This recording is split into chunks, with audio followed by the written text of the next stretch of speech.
guys.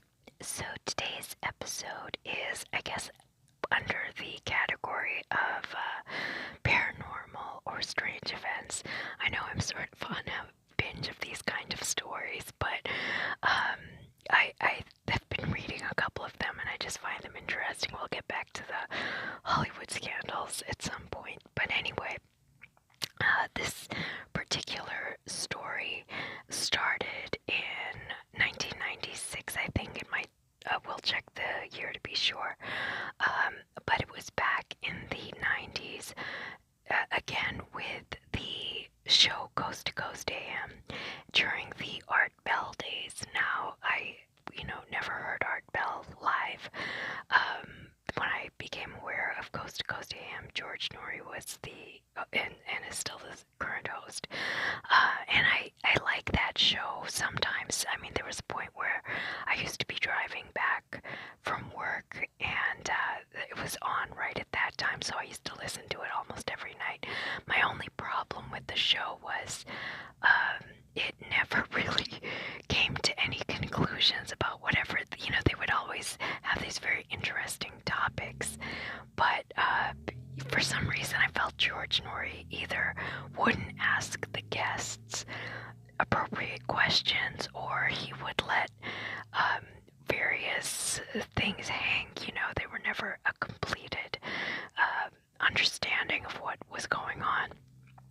And I just felt that there were follow-up questions to any answer that these guests were giving, and he was always leaving things sort of in midair, and there was no conclusion. So after a while, I got a little bored with the show because it just seemed like it was bringing up interesting topics, but never coming to any sort of consensus or understanding. But maybe that's the point of how the show is supposed to be. And a lot of times the guests are trying to promote a book or something of that nature too, so it might be for that reason. But anyway, this was prior, during the 90s. Art Bell used to get a lot of interesting guests, but this was not a guest that he got. Somebody went on his message boards. This was in the early days of the internet, and left these somewhat cryptic comments, basically, about being a time traveler, and he was looking for particular computer equipment, certain things that he needed in order to get back to that he needed, not to get back, but in order to help break some sort of computer coding issue that was going on in the future.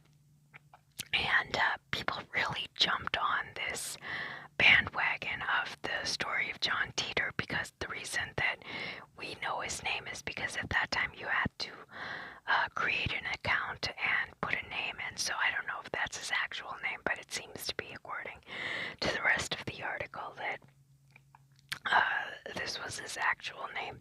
At least this is the name that has, maintained over these, I guess, decades now. So anyway,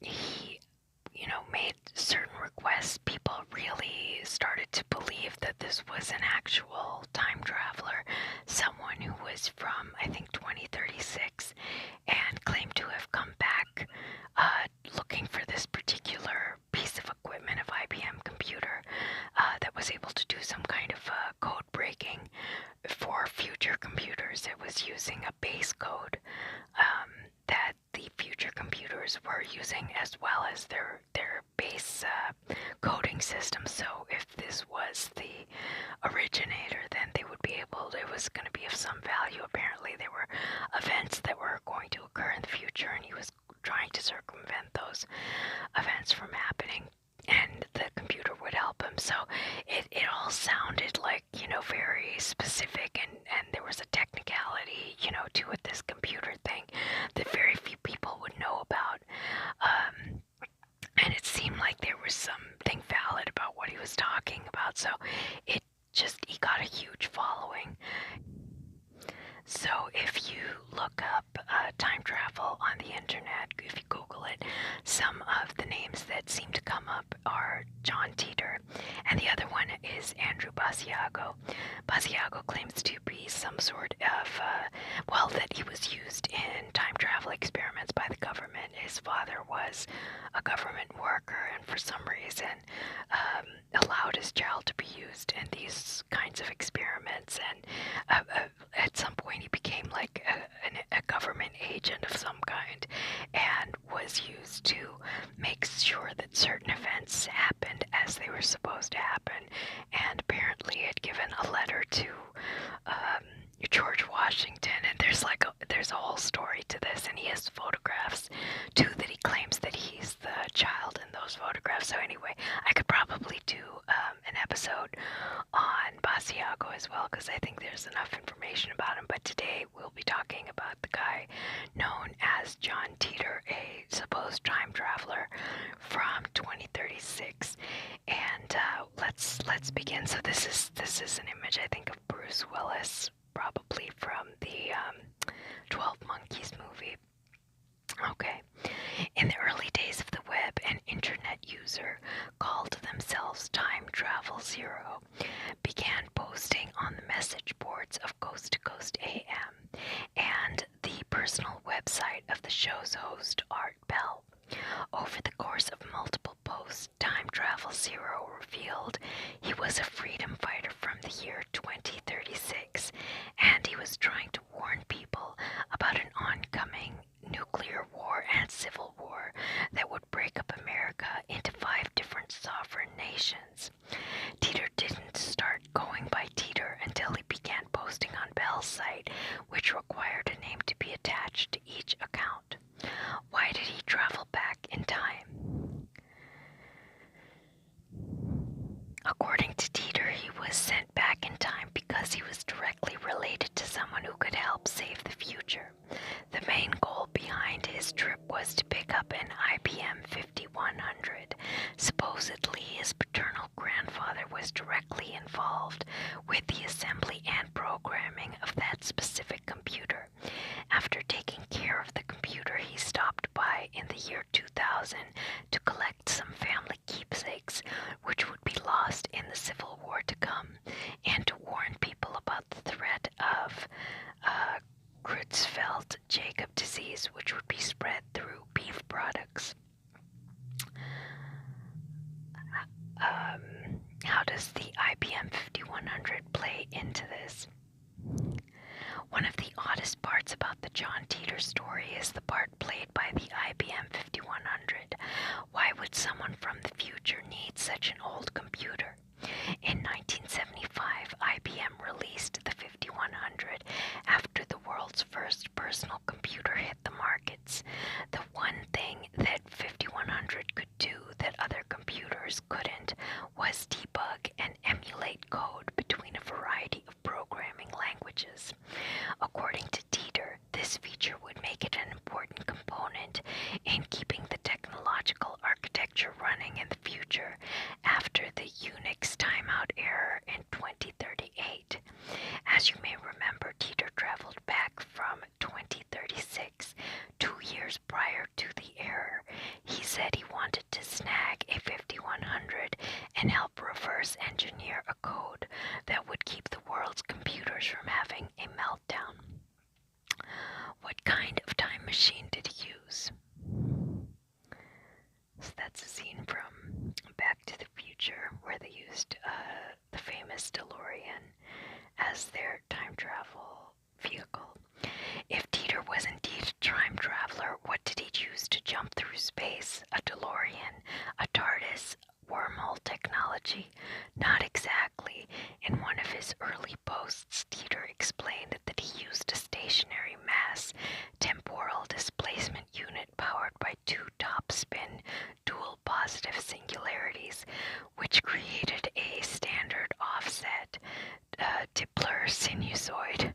All of that tech talk was installed in the rear of a 1967 Chevrolet Corvette convertible, which was later moved to a 1987 truck because it had 4-wheel drive.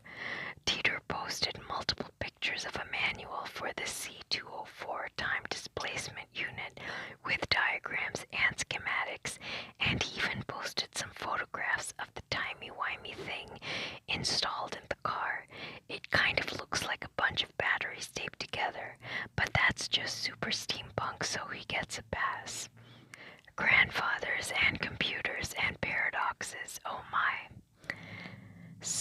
I think this is a scene from, I can't remember the name of this movie, but Gordon,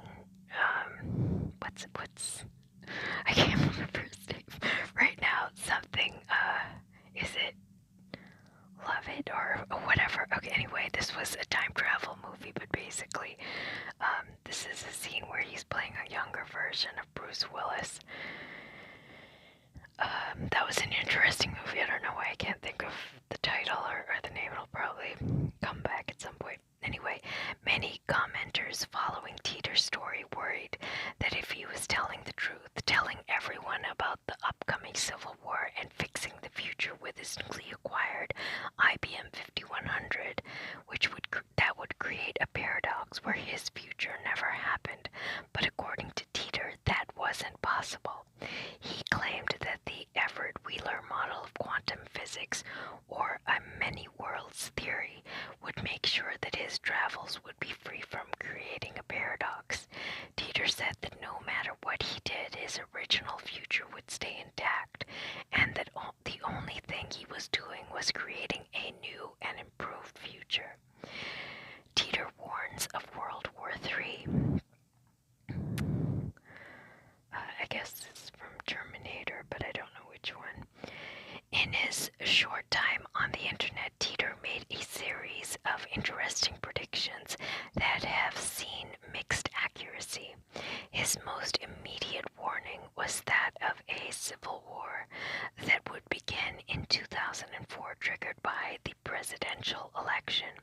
While that wasn't true, his claim that the occurrence of a Waco-type event every month was strangely accurate for the current social and political landscape. He went on to say that by 2008, the war would be pretty much at everyone's doorstep, and that the U.S. would split into 5 different sovereign nations. He also predicted that the Civil War would end in 2015 with a short and intense World War III. Titor technically predicted the Iraq War.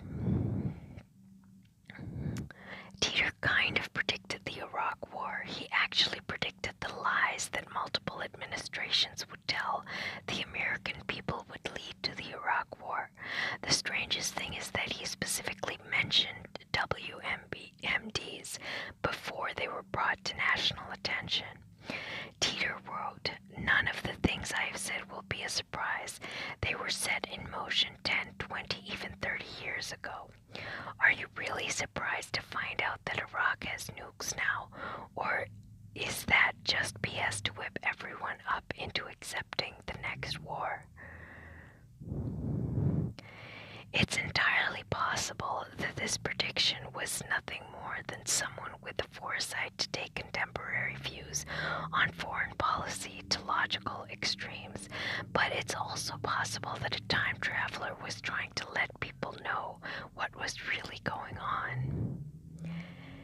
He said the 2008 Olympics were going to be canceled. So this is from Bill and Ted's Excellent Adventure. It's another time travel movie. Titor wrote in post about the Olympics as a result of the many conflicts. No, there were no official Olympics after 2004. However, it appears they may be revived in 2040, so this prediction was kind of a dud, but it's necessary to point out to show that Titor was all over the place when he was discussing the future. But this could simply mean that the Olympics didn't happen in his timeline, while they continued to thrive in ours. Even though he had to live through a civil war, at least he didn't have to deal with Ryan Lochte. He has some harsh news for modern Americans. One of the many hot takes that Titor brought back from the future was how people in his time viewed Americans from the past, and it wasn't flattering. He wrote in a post around 2000, "Perhaps I should let you in on a little secret. No one likes you in the future. This time period is looked at as being full of lazy, self-centered, civically ignorant sheep. Perhaps you should be less concerned about me and more concerned about that." Aside from that sick burn, he also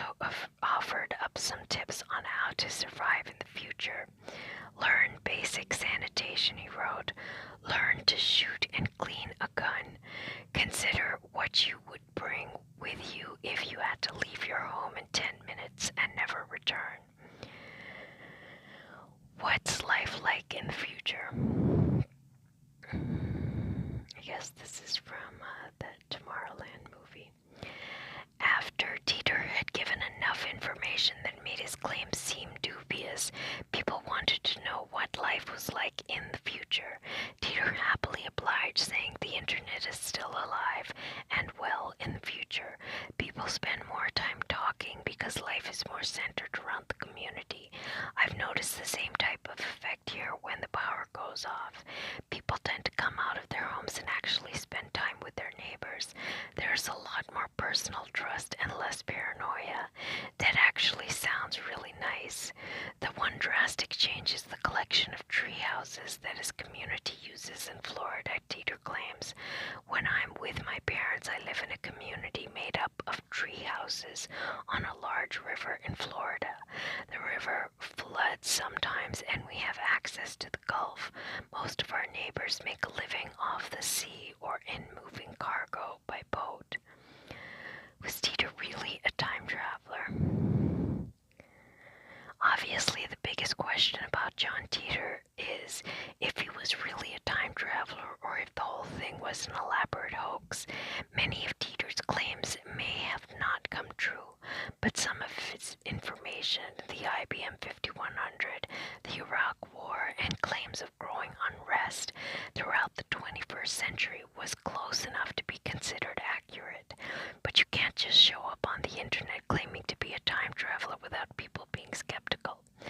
John Houston, a man who runs the website Hoax Hunter, believes that a couple of guys from Florida named the Haber brothers are behind the Titor story. Larry Haber, an entertainment lawyer, is the CEO of the John Titor Foundation. An IP address connected with Titor points to the town in Florida where Haber lives. Another sleuth looking into the case discovered that Titor's name popped up prior to 2000 when it was being used to offer a set of predictions about the Y2K bug. One theory is that Titor actually existed and he was just crashing with the Habers. How did Titor get around his claims not coming true? The biggest wrench in the gears of Titor's claims is the fact that none of them really came true.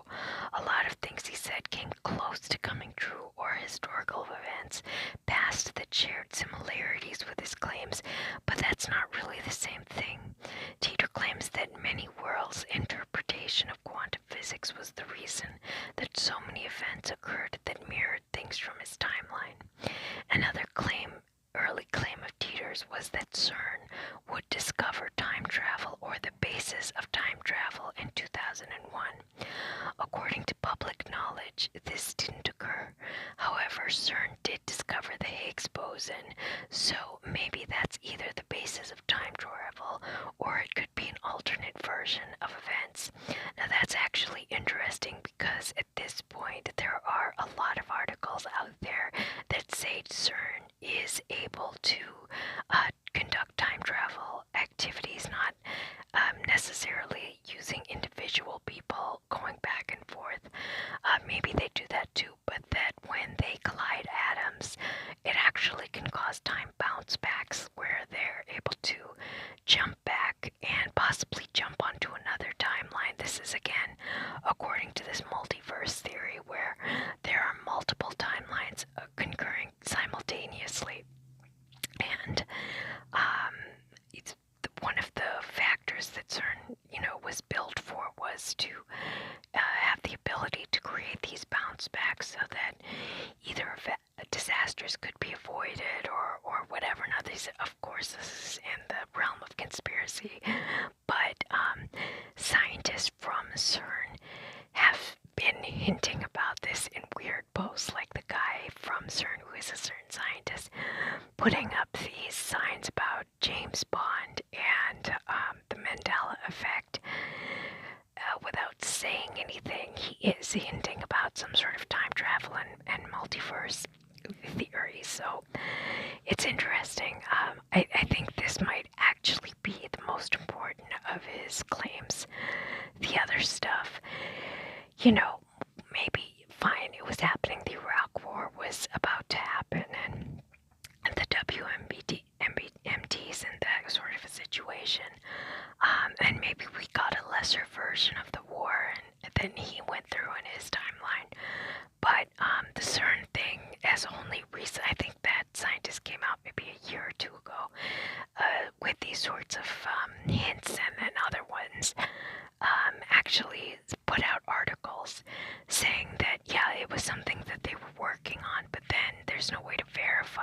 I mean? So I actually think that it is being used for something like that.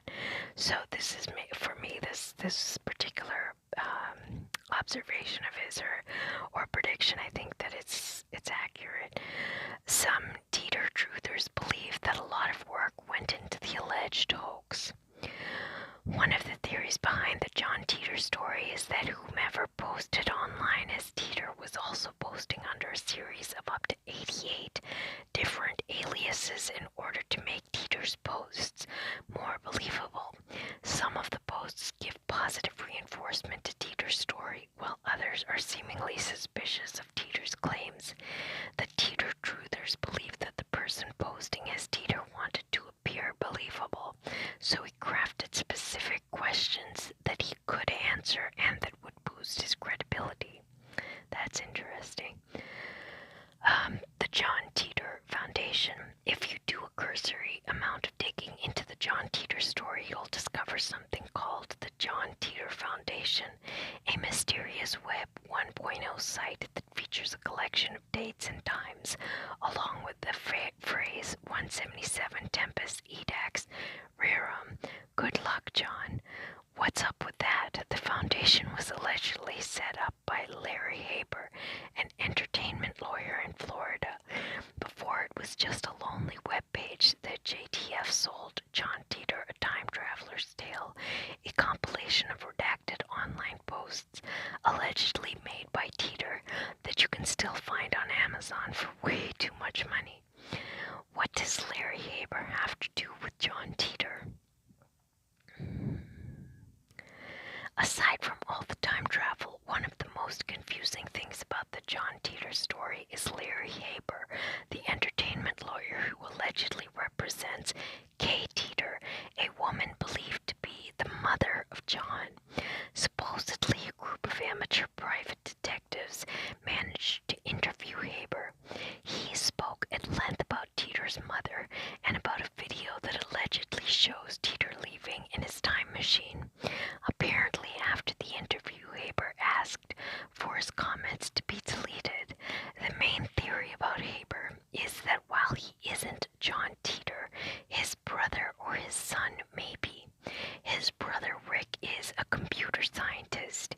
His son Brandon is allegedly connected to projects with the NSA, the U.S. Air Force, and NASA. When the amateur detectives asked Haber whether or not his son could be John Titor, he said that he wouldn't be surprised if that was the case. So that's kind of strange. I think that was the end of the article.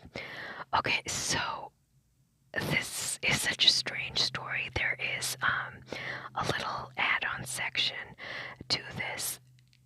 George Noory apparently was able to track down a modern-day version of John Titor who lives on this timeline, and he came on the Coast to Coast show recently. I don't know if it was a year ago or 2 years ago or something. Anyway, I did listen to that show and vaguely recall, more or less what he said. So according to this version, who was like in his 60s or something, again, I don't quite understand, how all of that was explained, because he was not giving clear, explanations. But then again, George Noory never asks the right questions as far as I'm concerned. He rarely presses people.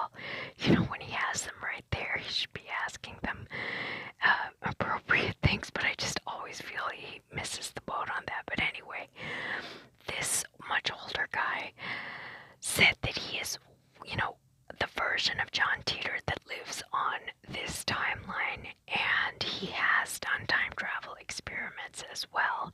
He has a version of the Cadillac in his garage, didn't send pictures or anything, and the reason that he's on this timeline is because he met someone that he liked and ended up getting married. He apparently was from another timeline that was, I'm not sure what his reasoning was, if that timeline collapsed, or if he found that it was easier for him to stay on this timeline as relationship, he decided to stay. And it's strange because now there's this much older guy who you would hope is not making up stories, talking to George Norrie about all of this stuff. But again, it's so vague. There's just, not enough information. But go ahead and listen to that show. It might give a little bit of insight. Maybe I was listening to it sort of, haphazardly, because honestly, I really did not believe the Titor stuff when I first came across it. I think someone had sent, like I get these memes on my Facebook feed, and it had mentioned this guy Titor. So I looked him up, and then I found out about the Art Bell show, and I think I had seen some of the minimalistic evidence that was supplied. It's totally useless, whatever was given, some of his things. And again, his predictions at that time was rather vague. The reason that I became interested, again, was I started reading about CERN and found out that Titor was somebody who actually corroborated some of the information that was coming out about CERN. I didn't pay attention to that CERN commentary that he had made so many years ago. But, the fact that this Larry Haber guy is involved, and that he has a son and a brother who are directly, again, related in the skill-based areas that Titor seems to be involved with. Like, look, it's not common knowledge for anyone to know about this 5100 IBM computer, but a computer expert or somebody who's working in that field would possibly know. A coder would know about this, or at least have read about it in one of their textbooks or something like that. So he has this person as a brother, so that would be a one source for getting this very specific piece of information. It's really the key point that has convinced so many people is this IBM 5100, because nobody knew about it, or that it had this ability to emulate code. It's such a specific thing, so it's a real convincer. But his brother could have told him about that. That is definitely something that could have happened.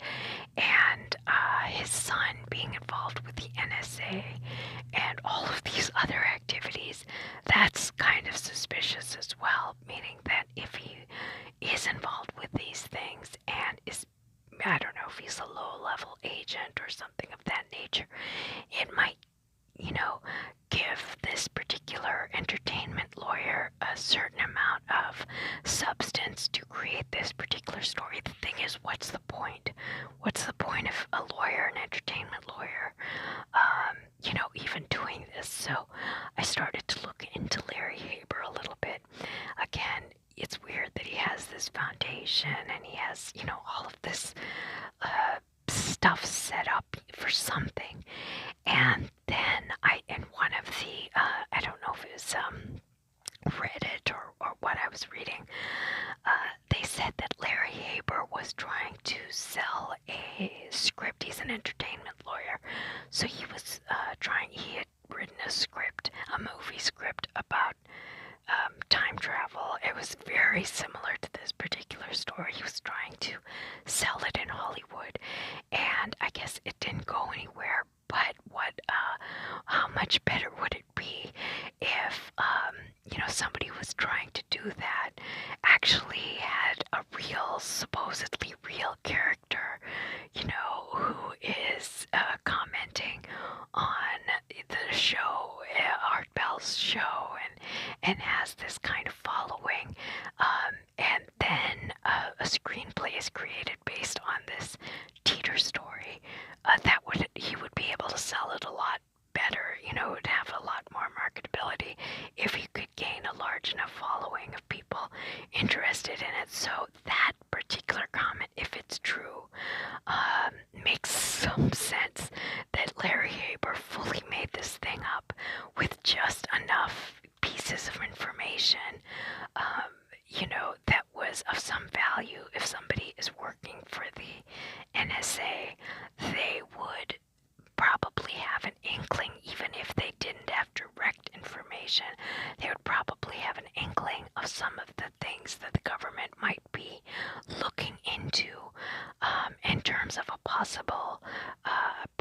information for war, and they might have told, Harry Haber this. He might have told his dad that I think they're going to start a war and might be in the Middle East, and it looks like they're trying to search for information about WMDs and that kind of thing. So he would have basic information, because all Titor was giving was basic information. It was still vague. It was at the level of information that an NSA worker might be able to glean from their research and workload, and maybe be a little suspicious about and possibly tell a family member, but they would not have specifics. So there's that. And again, with the other brother, his brother being a computer expert, he, would have this little information about the coding. So I have a feeling this screenplay thing with Larry Haber is something, is possibly the basis for this Titor story. And then the thing about CERN, again, the son with his NSA connections would know about some of the activities that are going on in CERN and what they actually might be trying to do. This has been a suspicion of regular people or laymen who are investigating CERN for a long time, but somebody right in the government might have access to information that seems to lead to a possibility that, CERN is being used for time travel. So he would have that information, and that would be something that would be added. Now, Haber has not come out with screenplay, though, as far as I know, and I don't know when he's planning on doing it, or if it's been abandoned, but the website is apparently still up. And I don't know who the guy was who came on Coast to Coast. It might be Larry Haber doing this character of the elder, an older version of John Titor. But, if you do listen to that interview, you'll see that it leads nowhere in terms of useful information. He has the Cadillac still. It's in his, somewhere. He won't say where. And then again, how do you travel back in time using a Cadillac? He was not explaining the situation in any particular way. All of the schematics that Titor had originally given, would apparently create some sort of a magnetic grid or something like that, from all of the electricity and batteries. And it was, I think, somewhat similar to some of the schematics that the Nazis had been using or had posted in something, whether it was the Vimana or whatever. So it was similar to something that was already available on the internet. The concept was not completely, unheard of.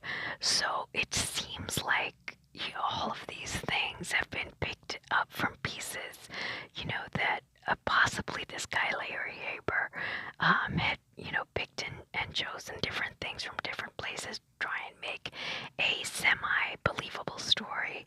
And then he possibly wants to be the executive producer of this movie if he could get a large enough following. I guess the only show, the thing is, how would John Titor even know about this show, Coast to Coast AM? Going back in the 90s, is this some, extraordinarily popular show in his particular time period? How would he know to go on those message boards to begin with? It's an AM radio show. It was I think in its infancy at that point. I don't know when Coast to Coast actually started, but there are a couple of factors where he had kind of targeted his audience, where he knew the people that listened to that show were already interested. And if it's true that all of these fake aliases were associated with the location that he was at in Florida, where Haber exists, and that the questions were always questions that he could answer. I mean, I feel this seems to be a bit of a hoax, but it's not totally useless in terms of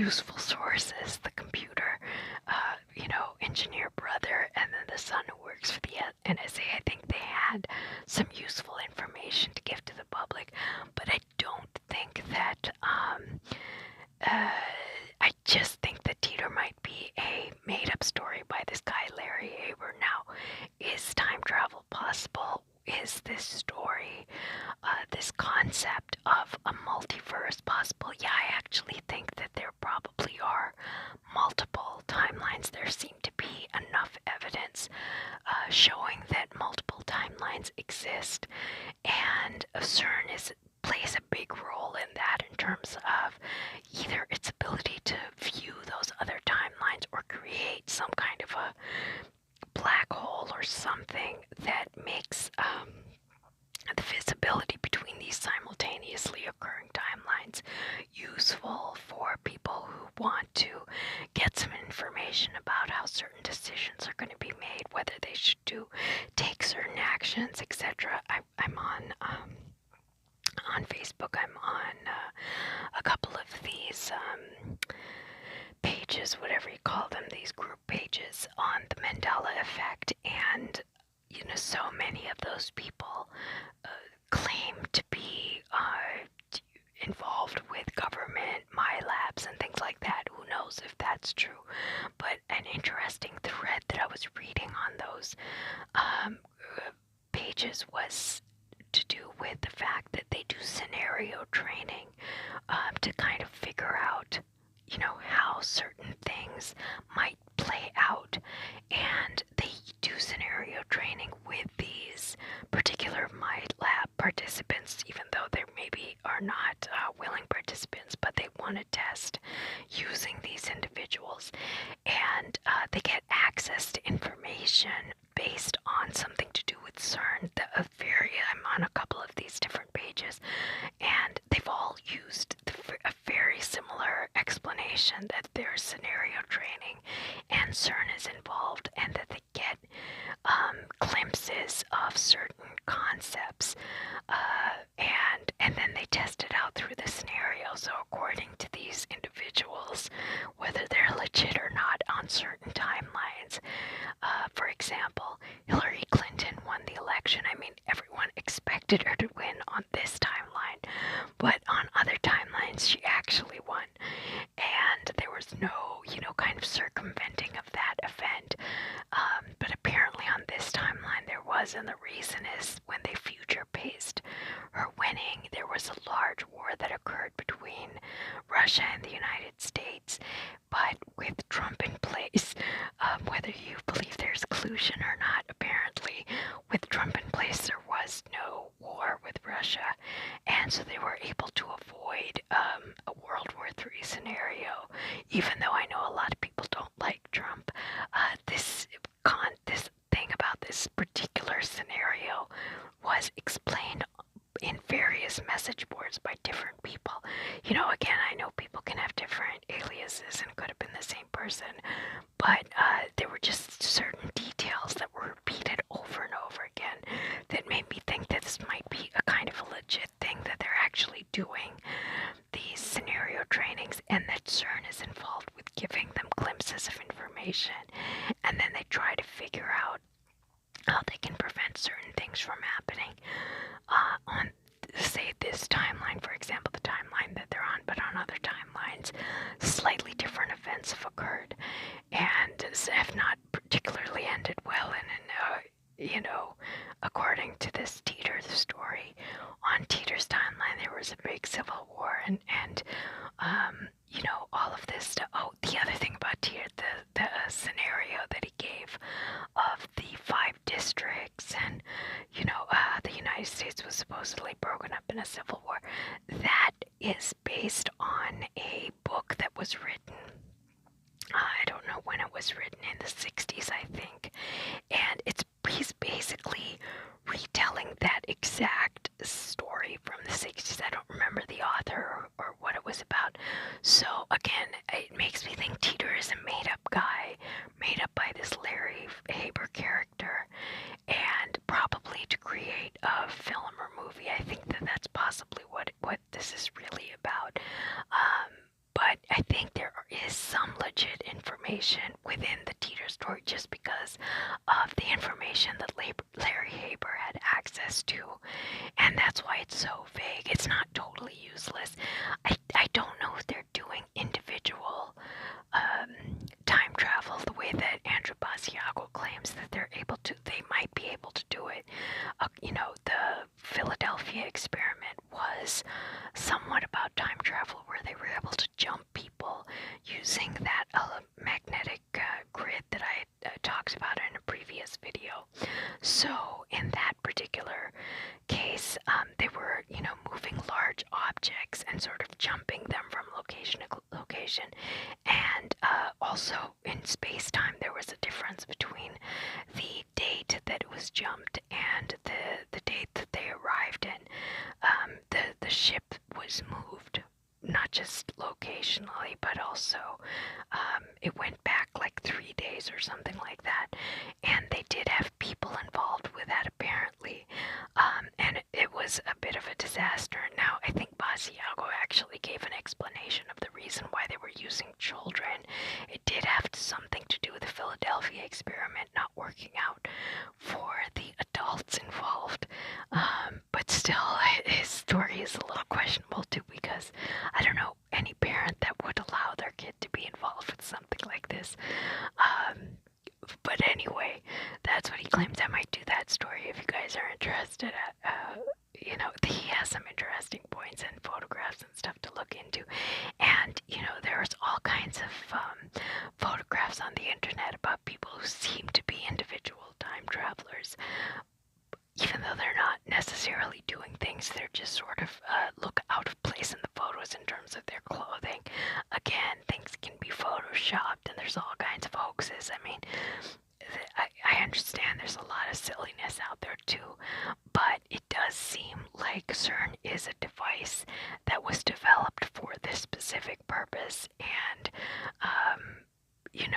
it's a strange thing to have every country in the world donate money for a supposed experiment, billions and billions of dollars to make this huge underground laboratory just to study dark matter or the God particle. I don't think it's so simple. It is being used for something. This is a very large device being used for something, and if you look at, if you adhere or believe in the ancient aliens theory at all, look at the Mayan, some of the Mayan carvings, and compare it to the way that CERN looks. It's practically the same looking device that the Mayans were carving in stone.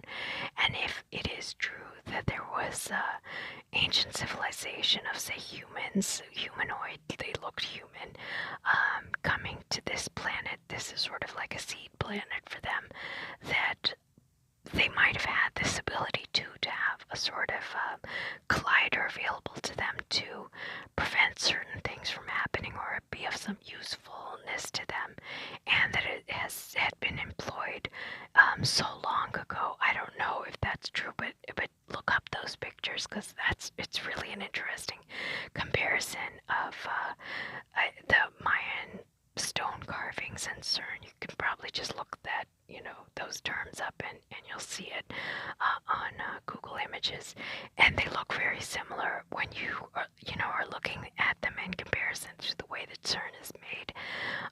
So something is going on over there, and I think that, for me anyway, that was the most important aspect of the Titor story. As far as this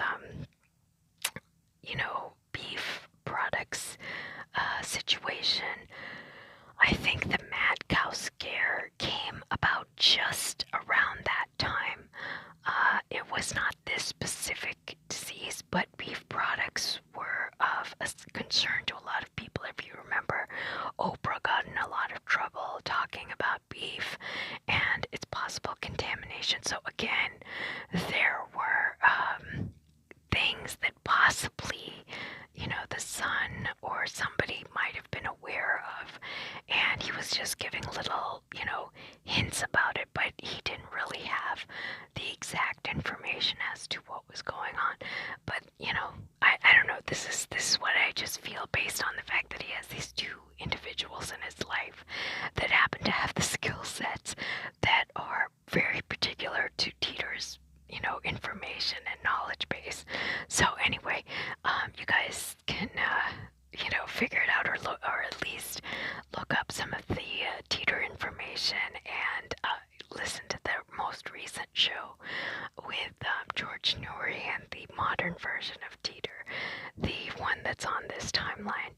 I think, I don't know how old Larry Haber is, but if he has a grown son working for the NSA, then, it would make sense why this Titor person was also, like, someone in his 60s, I think. So, it's just, I think it's kind of an interesting thing. I haven't gone into serious detail about Haber. I think I just read that little section about the screenplay, and that kind of did it for me, because it just sort of made sense as to what the whole setup was about. What was the point of an entertainment lawyer, being involved with this thing at all, and having all of the internet type involvement always lead back to Haber, his URL and all of these things always lead back to him. I think he's the main, person trying to create a following for this character named John Titor. That's my personal point of view on this, but it's still an interesting story. So anyway, I hope you guys enjoyed it, and I will